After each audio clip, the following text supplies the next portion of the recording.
Friends, ladies and gentlemen, good morning.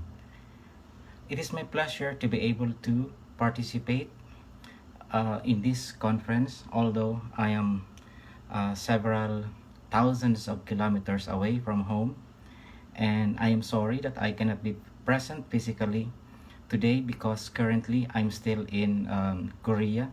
I am attending to the Asia Summer Program 2018 at Dongso University, which makes it impossible for me to be physically present. But um, taking advantage of technology, I would like to send this video cast to all of you so that I can deliver the message that I was tasked to do. Uh, because of constraint, I will not be able to do a thorough presentation. But however, may I be permitted to deliver to you the central theme in the message that was assigned to me.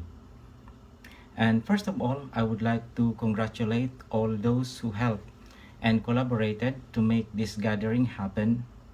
Indeed, I appreciate the opportunity given to me to speak something about that is dear to my heart and which I believe is still relevant in the world that we live in today. I was tasked to speak about cultivating inner peace. I believe that the topic is somewhat metaphysical and esoteric in scope, but I think it still holds some relevance for today. And peace as a concept is a very inclusive term, in so much so that many things could be included into it, resulting to confusion and intelligibility. And many times in my engagement with other people and other institutions, uh, often people question the validity. Why do we have to teach peace? Why do we have to develop a curriculum on peace? Many scholars in the field of peace and security studies have devised paradigms in order to make the term more intelligible. Among the many scholars who have explored the idea of peace, I particularly appreciate the works of Professor Linda Groff and Paul Smoker. They developed the concept of inner and outer peace as well as the evolution of the idea of the peace concept. I wish I could show you the paradigm, but because of lack of facility, and with this mini video cast, I will just refer you to their work which is available online.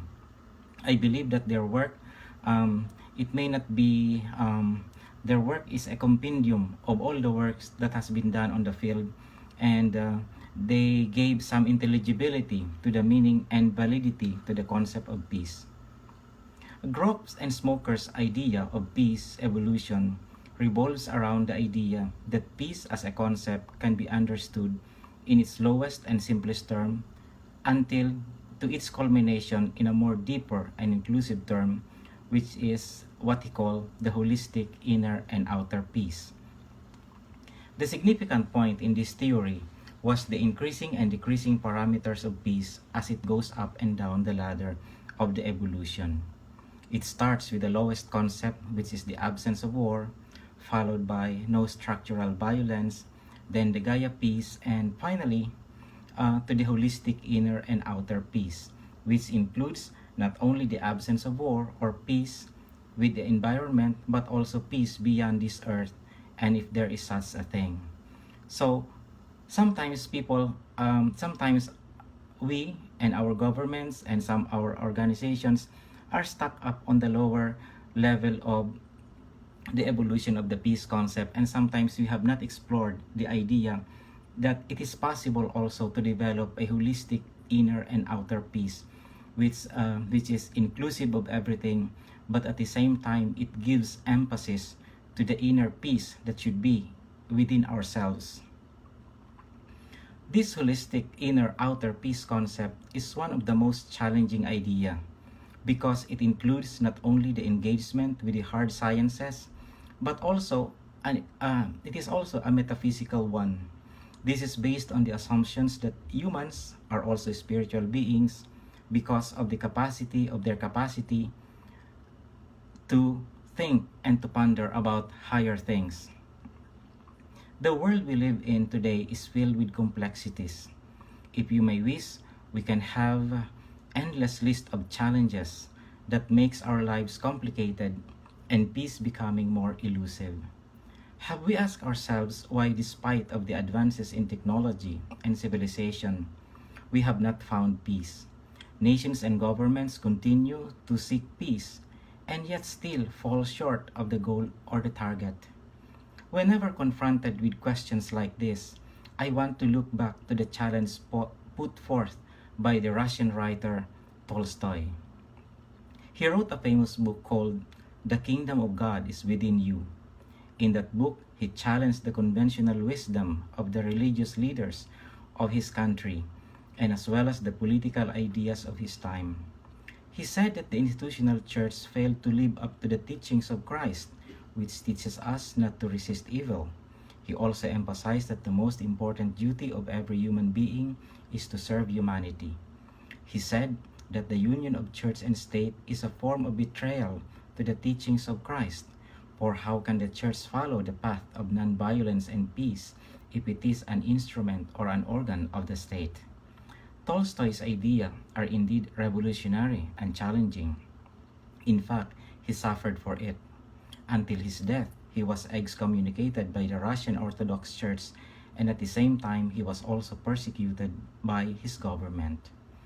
Mohandas Gandhi of India was in a way indebted to Tolstoy, and Gandhi demonstrated that through an advocacy for truth, inner peace, and non-violence, the people of India can shake off British colonialism. In the same line, Martin Luther King Jr. of Alabama in the United States of America used the same method as Gandhi is challenging the regime that promoted racial discrimination and inequality. And the same story also applied to Mandela and Desmond Tutu of South Africa. And the list is endless. There is one common denominator among the ideas of these men that I have mentioned to you. All were deceived, all derived somehow from their spiritual conviction, from their innermost being of self-realization into putting into action that which springs from within. Tolstoy, Martin Luther King Jr., Nelson Mandela, and Desmond Tutu were Christians, and Christ in his gospel proclaimed a blessing for all peacemakers. Christ taught the gospel of nonviolence, of loving one another, and practicing personal ethics as part of religious expression. On the other hand, Gandhi applied the metaphysical understanding of truth, rooted in Hindu concept of self-actualization and self-discovery. That since truth is one and that we belong to that one truth, though we need to realize that we must never hate each other, these men have proven that their metaphysical approach to peacemaking is not mere theory, that it can be made practical and applicable. I wish that in our times, a curriculum on education would give emphasis on how to develop the inner capacities of every human being to pursue peace within themselves and in relation to their surroundings. As an advocate of peace and as a practitioner in the field of peace studies and peace education, I am advocating for a curriculum that gives space for peace or for liberal education in general that is founded on peace. Our curriculum gives too much emphasis on specializations but less with liberal arts.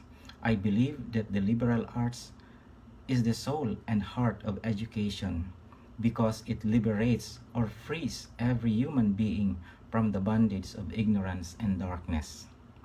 I wish that our educational planners would consider this idea thoroughly, because peace is not only the goal of government, but it is also the goal of each and every one of us, and it should begin within ourselves.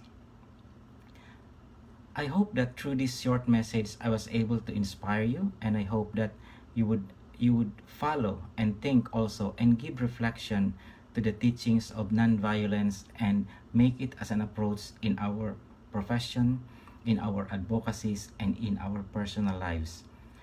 And peace within us, like what Tolstoy said, the kingdom of God is within ourselves. and he said that that the greatest ethics that we should practice is that to serve humanity. And if we do this, we have fulfilled our Christian obligation, and then we have proven to ourselves that indeed we are peacemakers.